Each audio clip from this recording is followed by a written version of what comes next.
చేసుకోండి. మరి ఏ విధంగా మనం పట్టించుకోకపోతే ఇక ప్రమాదాలు జరిగాక రమ్మంటే జీవితం రాదు కదా. మన మీద ఎంతోమంది ఆధారపడి ఉన్నారు కదా. మీ ఫ్యూచర్ ఎంతో ఉండేదాన్ని మన చేతులతో మనం పాడు చేసుకుంటే ఎట్లా అండి? ఏదో యాక్సిడెంట్ అవ్వటం అంటే మన చేతిలో లేదు. కానీ హార్ట్ అటాక్స్ రాకుండా గుండెను బ్రతికినన్నాళ్ళు హెల్దీగా ఉంచుకోవాలంటే మన చేతిలో ఉంది. మన చేతిలో ఉన్నదాన్ని మనం వదిలేసి తర్వాత ప్రాకులాడినా ప్రాధేయపడినా జీవితం తిరిగి రాదు. కాబట్టి కాస్త ఐడియల్ వెయిట్ కరెక్ట్గా ఉండేటట్టు మీరు ప్లాన్ చేయండి ఫస్ట్. రెండవది, తెల్లటి పదార్థాలు మానటానికి ప్రయత్నం చేయండి.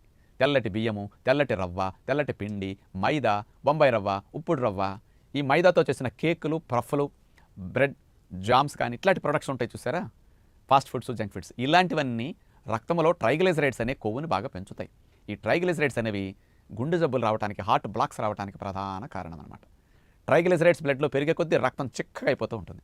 చిక్కనైన బ్లడ్ని గుండె పంపు చేయాలంటే, బురద నీళ్ళని మోటార్ పంపు చేయాలంటే మోటార్కి ఎంత శ్రమ ఉంటుందో అలాగే చిక్కనైన రక్తం అలా గుండెకు భారం అవుతుందన్నమాట. ఈ ట్రైగ్లిజరైడ్స్ పెరిగే కొద్దీ గుండె జబ్బులు వచ్చే రిస్క్ చాలా ఎక్కువ ఉంటుంది. వైట్ ప్రొడక్ట్స్ అన్నిటికీ కూడా త్వరగా ట్రైగ్లిజరైడ్స్ పెరిగిపోతాయి. అందుకని ఇట్లాంటి వాటిని సాధ్యమైనంత వరకు మానటానికి ప్రయత్నం చేయండి. మూడవది, నూనె, నెయ్యి, ఉప్పు విషయంలో చాలా అటెన్షన్ పెట్టాలి.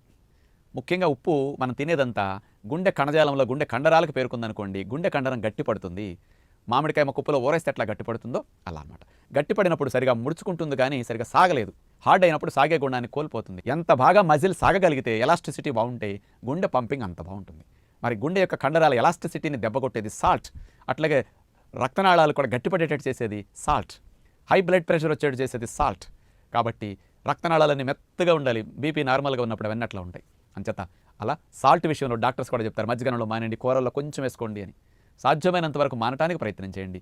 మానలేను అన్నప్పుడు పైన వండి తినేటప్పుడు చల్లుకు తింటూ ఉండండి. వండేటప్పుడు ఉప్పేసి వండుకోవడం అంత మంచిది కాదు. నూనె, నెయ్యిలు కూడా వంటల్లో వేయకుండా వండుకుంటే మంచిది. ఈ నూనె, నెయ్యిల వల్ల ఎల్డిఎల్ అనే బ్యాడ్ కొలెస్ట్రాల్ పెరిగిపోయి గుండె జబ్బులకి, రక్తనాళాల్లో పూడికలకి, చాలా రక్తనాళాలు హార్డ్ అవటానికి, హై బ్లడ్ ప్రెషర్కి, వీటన్నిటికీ కారణమవుతుంది. అందుకని సాల్ట్, ఆయిల్ నెంబర్ 1, అటు నెయ్యి కూడా డేంజర్ అనమాట. అందుకని కార్డియాలజిస్టులు అందరూ ఈ మూడింటి మీద అటెన్షన్ పెట్టండి అని ప్రత్యేకంగా చెప్తారు. కాబట్టి డాక్టర్ మంతెన అఫీషియల్ ఛానల్లో వంటల ఎపిసోడ్స్ ఇస్తున్నాం ఆయిల్ ఉప్పు లేకుండా. అలాంటివి మీరు చూసుకుని ప్లేలిస్టులు అన్నీ ఉంటాయి, ట్రై చేయండి. మజ్జిగ ఉప్పు మానేశారు, అది మీకు ఈజీగా ఉంది కదా, అలవాటు అయిపోయింది ఇప్పుడు. అలాగే కూరల్లో కూడా నూనె, ఉప్పు లేకుండా తింటే 4 రోజులు అలవాటు అయిపోతుంది. ట్రై చేస్తే మంచిదన్నమాట. ఎక్కువ కాలం పాటు మీ జీవితం ఉండటానికి, గుండె పదిలంగా పనిచేయడానికి ఇది చాలా ముఖ్యం. 4వది, డైలీ వ్యాయామం చేయాలి. డిన్నర్ తిన్నాక ఒక హాఫ్ అన్ అవర్ అన్న 45 మినిట్స్ అన్న కుదిరితే కాస్త మేడం ఏదో బాల్కనీలోనో కాస్త బయట ఎక్కడ అవకాశం ఉంటే వాకింగ్ చేయడానికి ట్రై చేయండి. వాకింగ్ అనేది లేదా ఆఫీస్ నుంచి వచ్చేటప్పుడు నడుచుకుంటున్నా వెళ్ళండి కనీసం కుదిరితే. అట్లా ఎంత వాకింగ్ చేయగలిగితే రక్త ప్రసరణ బాగా కింద నుంచి పైకి జరిగేసరికి గుండె అది ఫ్రీ అయిపోతుంది అనమాట. వ్యాయామాలు చేసేసరికి చాలా బాగా ప్రతి కణానికి ప్రాణవాయువు బాగా వెళుతుంది, రక్త ప్రసరణ బాగా అందుతుంది, రక్తనాళాలు డైలేట్ అవుతాయి.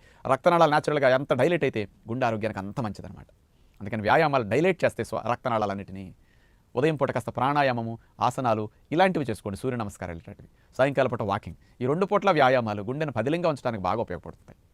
లాస్ట్ది, మానసిక ఒత్తిడిని, నెగిటివ్ థాట్స్ని తగ్గించుకోవడానికి, స్ట్రెస్ టెన్షన్ నుంచి బయటపడడానికి మెడిటేషన్ లాంటిది చేయండి. మనసు బాగోకపోతే గుండెకి రిలాక్సేషన్ తగ్గిపోతుంది. మానసిక ఒత్తిడి ఉన్నప్పుడు గుండె ఎక్కువగా స్పందిస్తూ ఉంటుంది. రెస్ట్ తీసుకునే టైంలో కూడా ఓటీ చేసి అదనంగా పనిచేసినందువల్ల దాని లైఫ్ తగ్గిపోతుంది.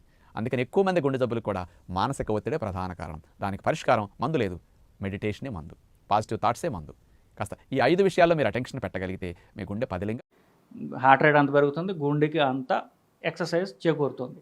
సో మీరు హార్ట్ని ఎక్సర్సైజ్ చేసి హార్ట్ బలం పెంచుకోవాలి ఫ్యూచర్లో, అంటే నాకు ఫ్యామిలీ రిస్క్ ఉంది హార్ట్ అటాక్స్, నేను గుండె బలం పెంచుకుందాం అనుకుంటా అంటే మీరు రన్నింగ్ చేయండి. రన్నింగ్ చేయడం నెక్స్ట్ క్వశ్చన్, మీరు ముందే చెప్తున్నాను. రన్నింగ్ చేయడం అంటే ఏమిటి? రోజు వాకింగ్ చేస్తున్నాను సార్, రోజు 5 కిలోమీటర్లు వాకింగ్ చేస్తున్నాను అంటారు. మీరు ఇంట్లో బెడ్రూమ్ నుంచి బాత్రూమ్కి నడిచి అదే స్పీడ్లో రోడ్డు మీద నడిచారనుకోండి, అది వాకింగ్ అవుతుంది, ఎక్సర్సైజ్ కాదు. ఓకే. సో మీ కంఫర్ట్ జోన్ దాటనంత వరకు మీరు ఎక్సర్సైజ్ చేయడం లేదనే లెక్క. ఓకే.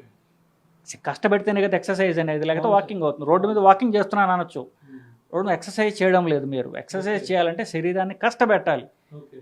మీకు ఒళ్ళంతా చెమటలు పట్టాలి, అది ఎక్సర్సైజ్ అంటారు. సో అది మాత్రమే ఎక్సర్సైజ్, అది వాకింగ్ కాదు, అది జాగింగ్ లేదా running. It's the benefits of autophagy, which has everything to do with anti-aging and recycling your old proteins. Because you don't overeat, it's very, very important.